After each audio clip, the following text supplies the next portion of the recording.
என்னை கொண்டு என்ன செய்ய முடியும் என்று கலங்கி போய் நிற்கிறாயோ? எல்லாம் வயசு போயிட்டு, நான் அதற்கு பாத்திரவான் அல்ல. என்னில் என்ன நன்மை கண்டி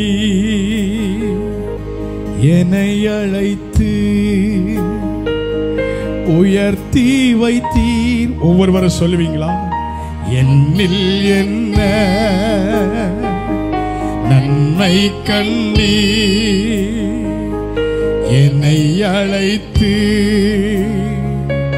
உயர்த்தி வைத்தீரோ.